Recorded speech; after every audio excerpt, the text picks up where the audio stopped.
Good evening, and welcome to Selma Merbaum, Songs from a Life Cut Short, commemoration of Holocaust Memorial Day, today, May 2nd, 2019.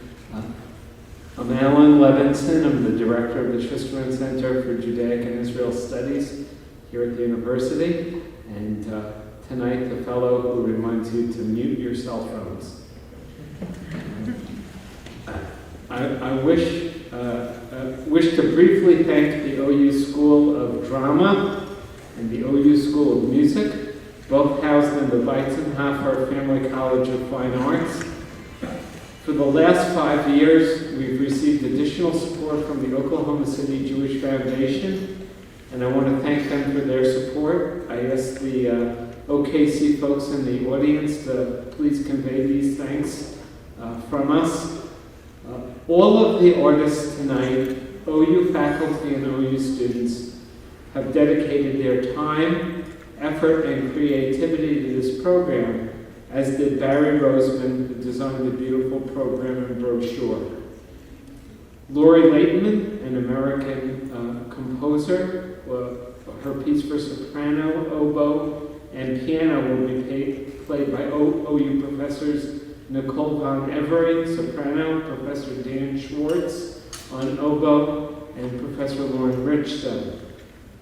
OU students Jodianne and Loyd will be reciting texts from Selma Merbaum. The first songs after Lorne's talk will be sung by Breedlove. The last song sets are in Yiddish and sung by Nicole von Everett and Breedlove. I want to finally thank Lorne Richstone, OU vocal coach and musicological researcher par excellence.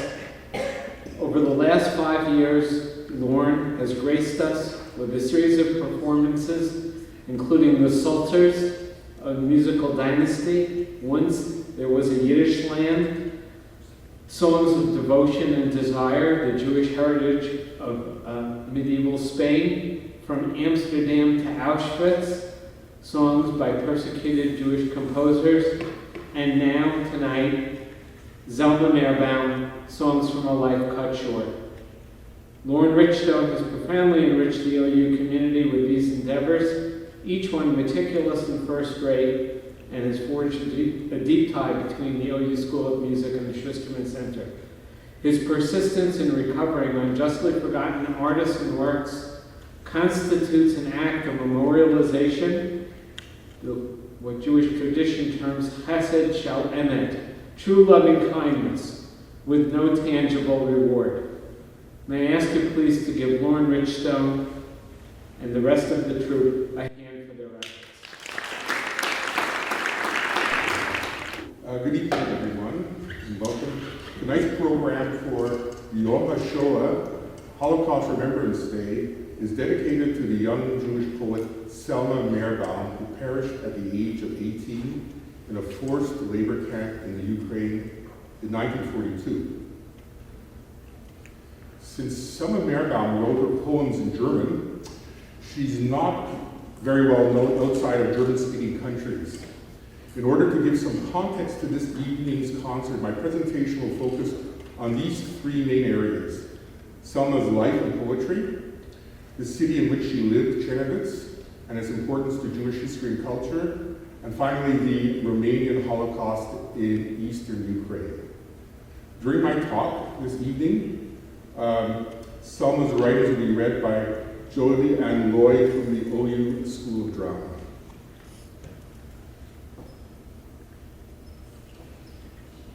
Selma Merbaum was first introduced to the German-speaking public in 1968 when her verse entitled Poem was published in an East German anthology of Holocaust poetry at the insistence of her cousin, renowned poet Paul Celan. Paul Celan's own Holocaust poem, Todesfuge, Death Fugue, also included in this anthology, is his best known and most often anthologized work. It is widely considered to be among the most important poems of the post-war period. In poem, Selma addresses her emotional reaction to the irrationality of a time overshadowed by war and mass killings after Chernovitz was invaded by Romanian Nazi troops. It is also a testimony of her will and desire to live and to create. Here is a poem, written in July 7, 1941. The trees are bathed in softly shimmering light. Every leaf shines, trembling in the wind. The sky, a silky blue and clear, is like a dewdrop scattered by the morning wind. The evergreens are sealed in gentle redness and deeply bow before His Majesty the wind. Behind the poplar trees, the moon observes a child that's greeted her already with a smile. The bushes in the wind are wondrous. They're silver now, and now a luminous green, and then like moonlight spread on pale blonde hair, and then as if prepared to bloom anew. I want to live. How colorful life is. It is so full of beautiful, wondrous things, and many lips are waiting, laughing, glowing, declaring their delight. Now look, see how the street is climbing, so wide and bright, just waiting there for me.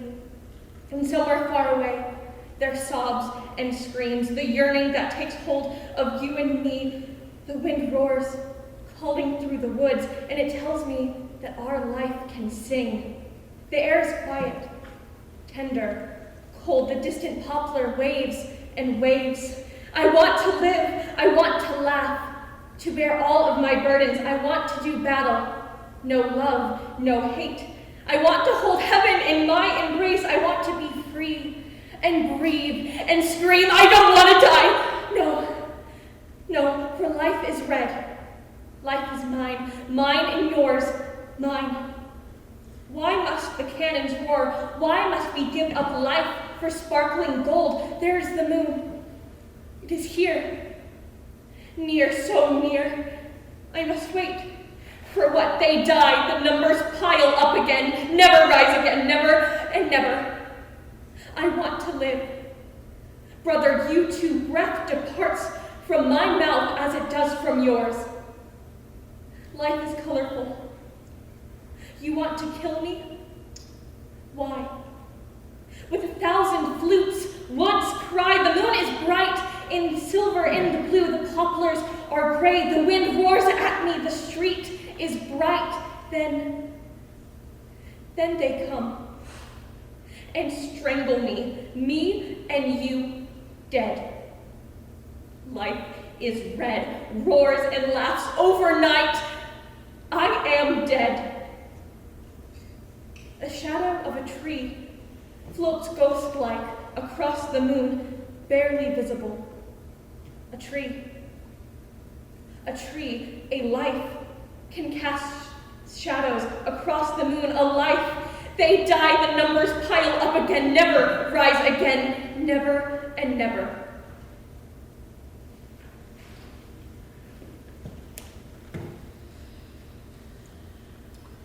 Few documents or photos exist of Selma's life. Most of the known facts are drawn from memoirs and interviews with her teachers and friends. So, what then do we know about Selma Merbaum? Selma was born on February 5th, 1924, the daughter of a Jewish shopkeeper, Max Merbaum, in Chernovitz. Eisinger was the surname of her stepfather, Leo Eisinger. According to her friend Renee Abramovici, who knew her since they were 9 years old, Selma was approximately 5 feet tall with brown eyes, curly and manageable hair, and a scattering of freckles across her nose. She often appeared preoccupied, oblivious of the world around her, and lost in thought. Selma's family was extremely poor. The money that they earned was barely enough to rent a 2-room apartment. Renee Abramovici had described Selma's home as follows. One entered the apartment through a long corridor. A couple of steps led to the first floor, directly into the kitchen. There were no electric lights. In a large room stood a master bed. At the foot of it, a sofa upon which Selma slept. Also 2 chests, and between them, a small writing table for Selma. No running water, no bath. Incidentally, these were photos that I took on my visit to Czernowitz, or Czernowitz as it's called now. And this was the apartment that Selma and her parents lived. There's another view of it. Concerning Selma's poverty, Pearl Fischmann, another friend, wrote that wealth counted for little amongst the young adults who were Selma's closest friends. Selma came from a poor family, a very poor milieu, and her girlfriends, Renee and Livia, came from rich families. However, with us, money was unimportant. Personality, talent, these played the only role. It's a little bit tricky to see. I'm going to zoom in a little bit so you can see. Let's see if this works. So, on the left, you can see when Czernowitz was part of the Austro-Hungarian Empire, and then it became part of Romania after World War I, and then after World War II, it was annexed by the Soviet Union, and then in the year 1991, it became part of the Ukraine. So it switched sides quite frequently. So a little bit about the history. Until 1918, Czernowitz was the capital of Bukovina in the Habsburg Empire, famously described by her cousin, Paul Celan, as a city where human beings and books used to live. When the Austrian-Hungarian Empire dissolved in 1918, the city and its surrounding area became part of Romania, which in 1940 had switched from an ally of France and Britain to one of Nazi Germany. In 1944, when the Nazi forces were driven out by the Red Army, the city was incorporated into the Ukrainian Soviet Socialist Republic. Over the following years, most of the remaining Jewish population decimated in the Holocaust left for Israel, and the city became predominantly a Ukrainian one. And since 1991, as I mentioned, the newly renamed Chernivtsi have become part of independent Ukraine. So turn-of-century postcards of Czernowitz show that people from multicultural backgrounds, Ukrainian, Romanian, Armenian, German, Polish, and Jewish, show them mingling in the streets, talking in public squares, and shopping in marketplaces. They just got along very well. Here's another view of Czernowitz from way back. So throughout most of its history, the Jews of Czernowitz, which accounted for about 30 to 60% of the population, and it was often aptly called the Little Vienna of the East, or the Jerusalem on the River Prut. That's referring to the river which ran through the town. And so these are really some lovely old postcards. You can see this was the synagogue, or the temple, and the Jewish house, and lots of wonderful buildings. Here. And these buildings basically are still in existence. They haven't been destroyed. However, there is a story to be told about the temple. I'll tell a little bit later. So, Czernowitz was simultaneously the birthplace of Hasidism and the epicenter of European Jewish mysticism. It was also the capital of a cultural and linguistic movement known as Yiddishism, the home of Yiddish writers and the host of the famous Czernowitz Conference of 1908, the landmark event in the development of Yiddish as an independent language. Many well-known Jewish figures were born here, or residents of the city, including the novelist Aharon Appelfeld and the great tenor Josef Schmidt. In 1924, when Selma was born, Czernowitz was under Romanian rule. However, the old Habsburg spirit still permeated the city, bestowing it with a profound love of Austrian cultural traditions and the German language. In Czernowitz, Selma attended Romanian and later Yiddish language schools. However, her native language was German, which she spoke at home, and was also in German that she wrote her poems. So this is an interesting class photo just want to zoom in a little bit on that. See if I can see it. Hirsch Siegel was number 3. They'll become more important later on in my talk. Just know that he was Selma's math teacher. Relia Abramovici, which we already talked about, but she's going to become very important for the survival of her poems. Leibu Levin is here, and Maddie Breedlove and Nicole van Evervey are going to sing some wonderful songs that he wrote on Selma's verses. He actually translated into Yiddish, so they're really beautiful songs. And this is Selma here, number 7. Okay. So at an early age, she began to study literature. Her work reveals a heavy influence from those masters she studied: Heinrich Heine, Rainer Maria Rilke, Claunt, Paul Verlaine, and Tagore. In 1939, as the war that was gripping Europe broke out in earnest, Selma began to write poetry and was already a skilled translator, being able to translate between French, Romanian, Yiddish, and her native German. So this is the book that she wrote. It's called Blütenlese, and perhaps we can translate it as Harvest of Blossoms. So between the ages of 15 and 17, Selma wrote 57 poems, which were written in pencil and hand-bound into a volume entitled Blütenlese. 52 poems were of her own, and the rest were translations from French, Yiddish, and Romanian. In her poems, Selma expressed her desires and fears. Her verses, written in perfect literary German, addressed the longings of a young woman in love, and equally, they confronted the incomprehensible violence engulfing Europe. Here is the poem, Do You Know, from March 4, 1941. Do you know how a raven shrieks, and how Lady Night, afraid and pale, does not know where to flee? How the frightened night can't tell, is it or is it not her realm? Does she belong to the wind, or he to her? And are not the rapturous wolves poised to devour their prey? Do you know how the wind howls shrilly? How the woods, afraid and pale, do not know where to flee?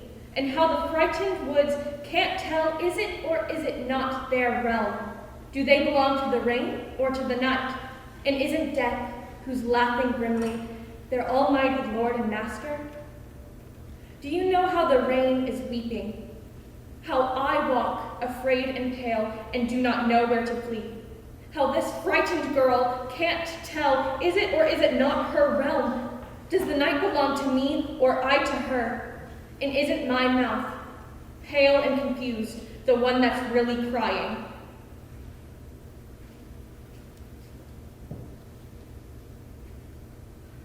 The last poem Selma wrote on December 23, 1941, in the Chernovitz ghetto, was entitled Tragedy, in which she despairs that her physical death might be followed by the complete extinction of her memory and her work.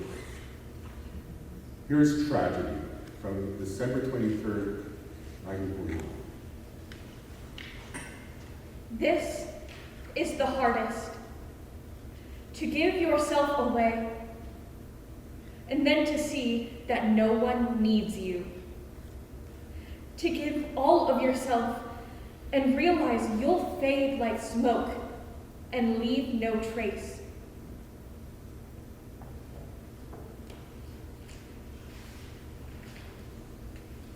So, Blütenlese was dedicated to her love and best friend, Liza Fishman, who was the inspiration for most of her poems. Since her affections were not reciprocated by Liza, her love poems seemed more like dreams than reality. As Pearl Fishman, her friend, recounts in her memoirs, Before Memories Fade, in 1942, before the deportation, Selma handed Blütenlese, in which she had neatly copied her poems into a notebook, to her friend, Elsa Schechter, and asked her to give it to Liza Fishman, who at that time was confined in a forced labor camp. On the second page was a dedication of the poems to Liza Fishman in remembrance and thankfulness for a lot of unforgettable beauty, dedicated with love. In 1944, after the camps had been liberated, Liza decided to escape to Palestine. In Chernovitz, for one last time, Liza gave Blütenleser back to Else.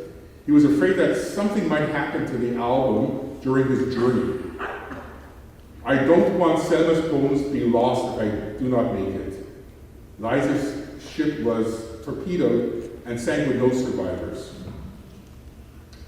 At the end of the war, after the Russians captured Chernovitz and deportees drifted back home from the camp, Else gave Blütenleser to René Abramovici. So, both Selma and Liza were active in the Zionist youth group, Hashomer Hazar. Selma and her friends were passionate about the world and about life. For them, art, poetry, and music and political engagement were all part of the same fabric. And here you can see Selma here in the second row. This is not working the mouse, but she's second from the right, and the last person on the row is Liza on the second row. Before World War II began, Selma and her friends discussed world events and the effects of right-wing populism. They worried about Hitler's influence in Romania since, beginning in the mid-1930s, there was an increasing Romanian nationalist movement in Chernovitz. So here's Chernovitz, 1941, 1942. We can see how beautiful the temple synagogue was, and then it was burned in 1941, and it was just like a shell. It was all burned out. Selma grew up during a time of rising anti-Semitic and nationalist sentiments. When the Germans and Romanian allies entered the city in 1941, Jews faced the brutality associated with fascism, a cruelty that would attempt to eradicate their entire history and culture. I thought this would be interesting to show you what the temple synagogue looks like today. It's actually a cinema, really. They show films there. In 1959, the Soviets turned the former temple synagogue into a movie theater, today generally known as a Chernivtsi Kinogog. Before the war, the famous opera tenor Joseph Schmidt sang in the choir as a boy and served as a cantor as an adult. And this commemorative plaque is in the foyer of the movie theater. I took that photo when I visited Chernivtsi in the summer. So, the Chernovitz ghetto. In 1941, in August of 1941, the military dictator Ion Antonescu ordered the creation of a ghetto in the lowland part of the city, where 50,000 Bukovina Jews were crammed. Anyone caught outside of the ghetto could be immediately shot. Jews became prisoners of the ghetto. The Romanian government in Chernovitz, under orders from the Germans, instigated measures of terror directed principally against the Jewish population. Jews were stripped of all citizenship, and they all had to wear a yellow star, a public symbol of their identity visible at all times. A curfew was imposed. Jews were not allowed to freely inhabit public spaces. They couldn't walk in the streets, go to theater, attend schools, buy food, look for doctors, or meet friends, except for a 2-hour period from 10 until noon. Life in the ghetto was unbearable. Overcrowding, coupled with a lack of electricity and running water, created inhuman conditions. Pearl Fishman described how she and her family were initially camped with 45 others in 2 rooms and a kitchen. Apparently, Selma and her parents, not knowing anyone with available space in the ghetto, had to take refuge under a bridge. According to her friend Julius Schertzer, Selma and her grandmother lived in a 2-room apartment at a later point. When the Schertzers no longer had a place to live and were wandering the ghetto streets, Selma and her grandmother took them in. And here are just some photos of the time showing forced labor.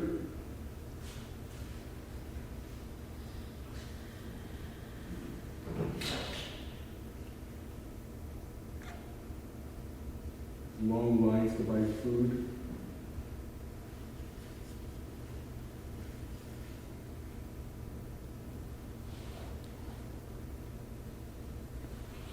So now we get to the deportation to Transnistria. After being quarantined to the ghetto in October 1941, Chernovitz Jews began to be deported to work camps in Transnistria by Romanian officials. This area called Transnistria actually refers to the part of the Ukraine located between the Dniester and Bug rivers. You can see those rivers there, which was conquered by the German and Romanian troops in the summer of 1941. Today it's called Moldavia.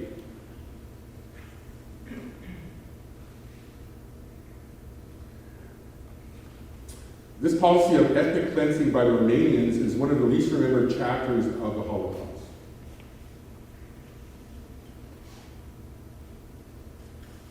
In the final deportation on June 28, 1942, the government sent more than 2,000 ghetto residents of Chernovitz to Transnistria, where the majority perished. Included among the transport were Selma, her parents, and Paul Salon's parents.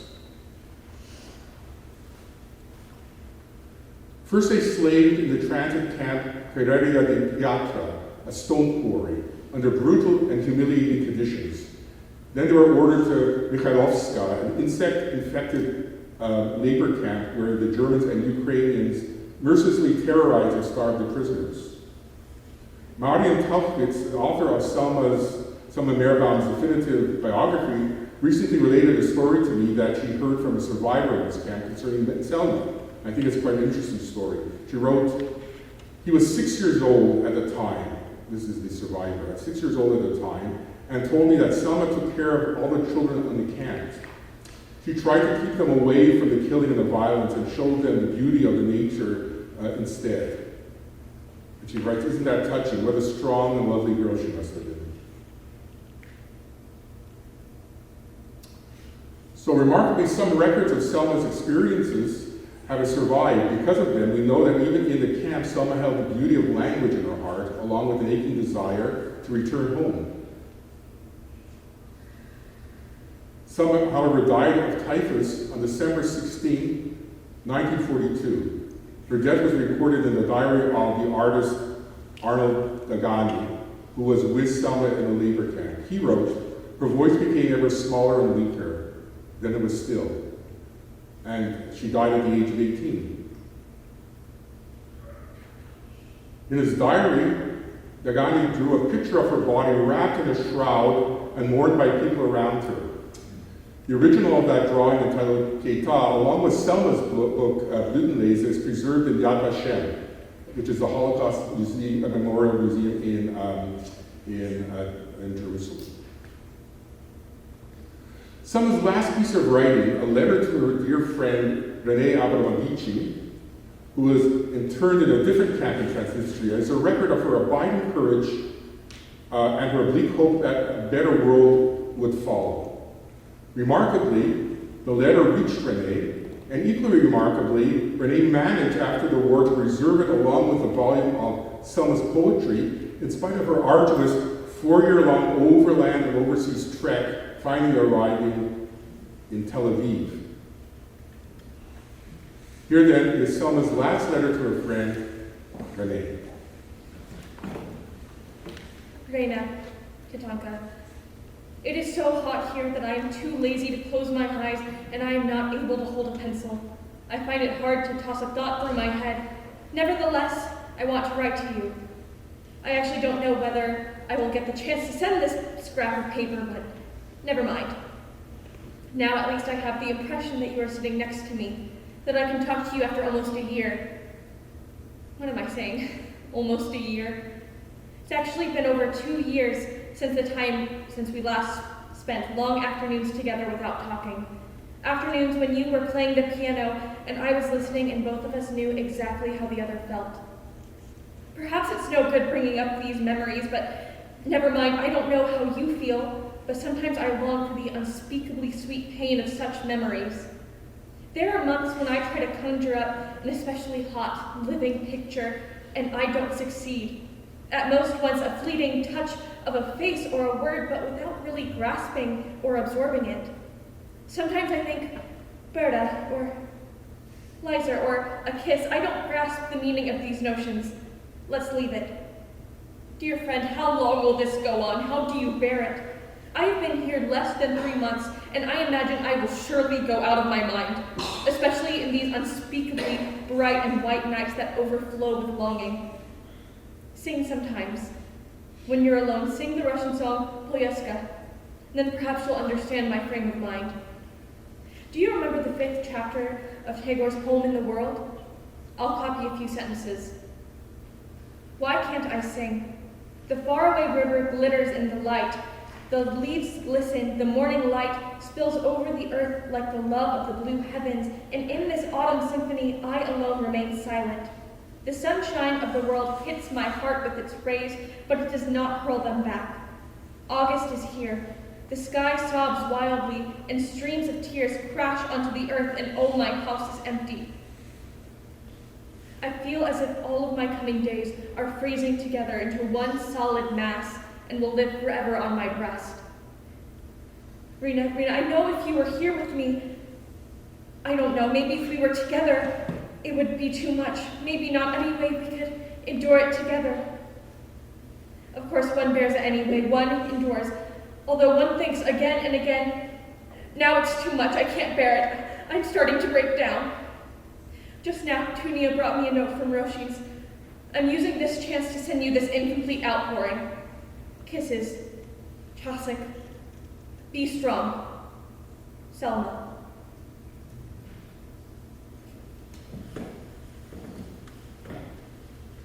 Both Anne Frank and Selma Merbaum were murdered before their time, lives cut short. Both were people of great talent and great possibility, who, because of their innocence when they died, are heartbreaking symbols of a world gone mad. Selma and Anne had a similar passion for life, for concern about the world. However, it was expressed in different ways. Anne Frank wrote a diary, and Selma wrote poetry. Both, however, are touching reminders of what the world has lost.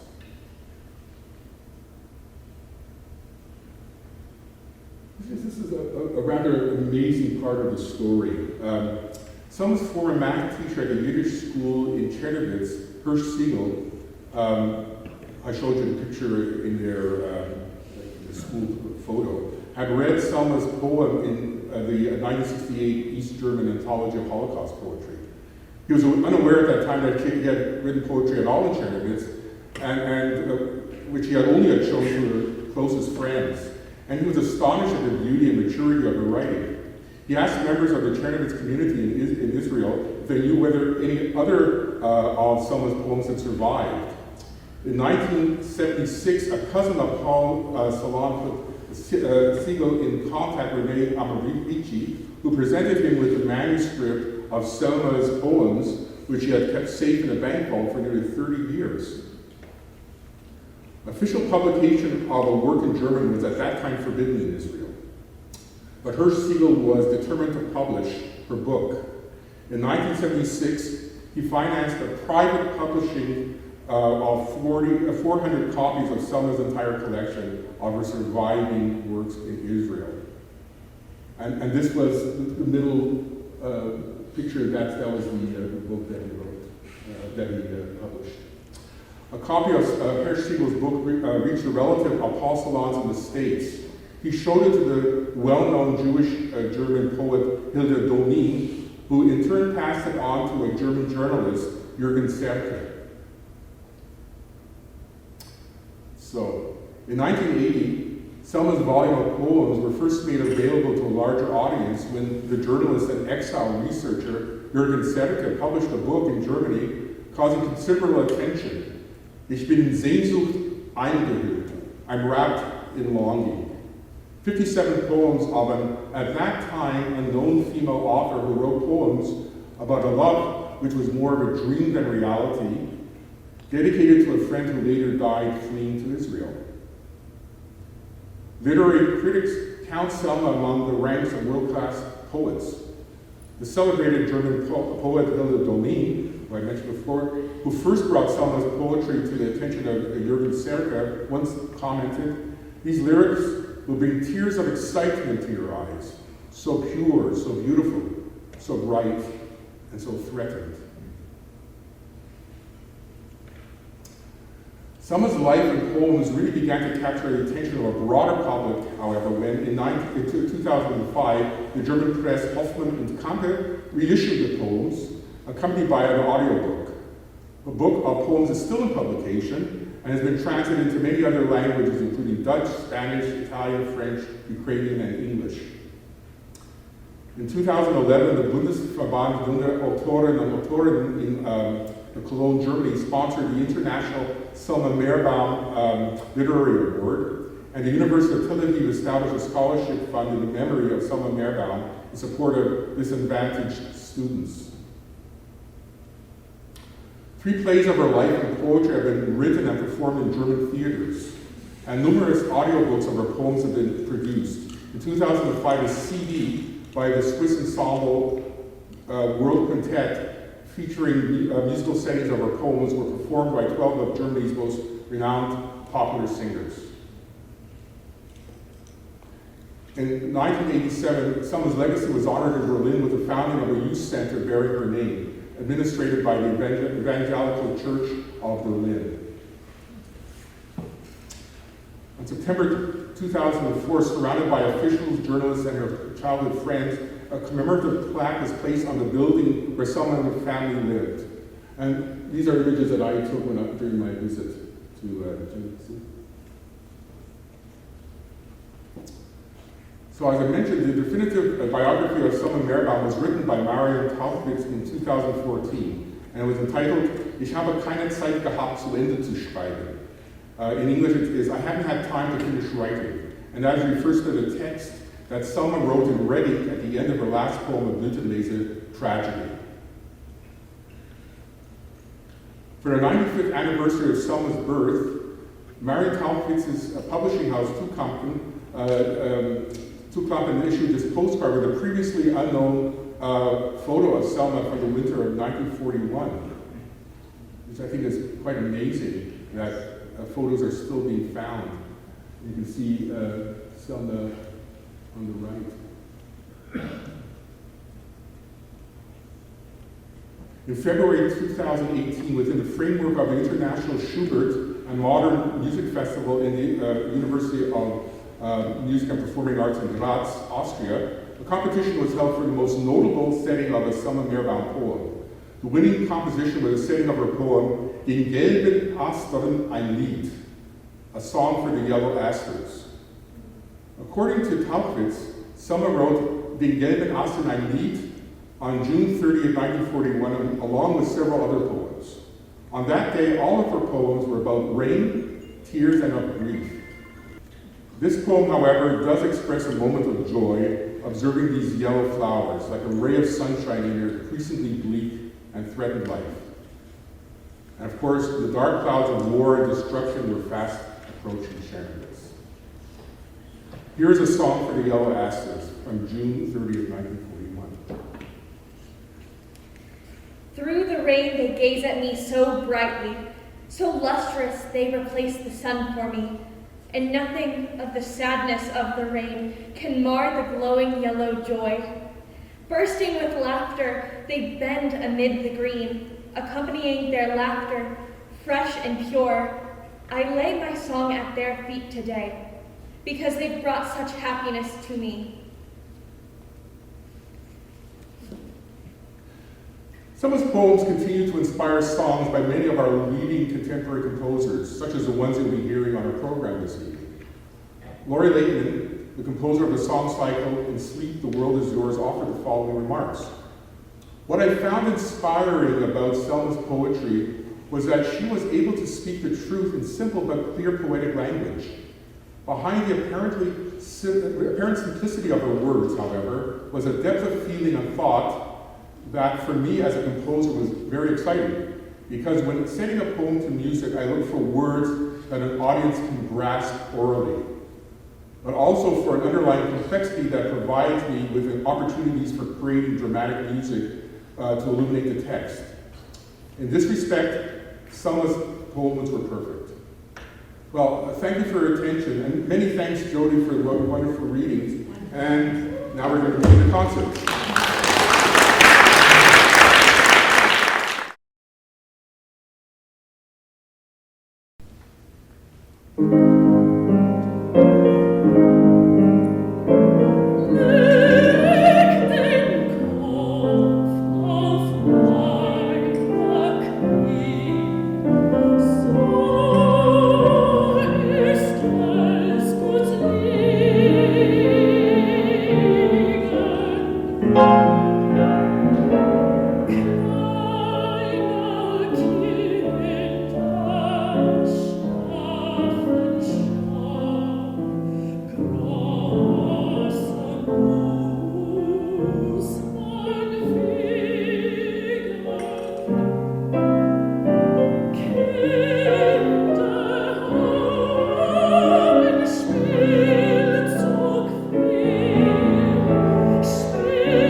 Leben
in Leben.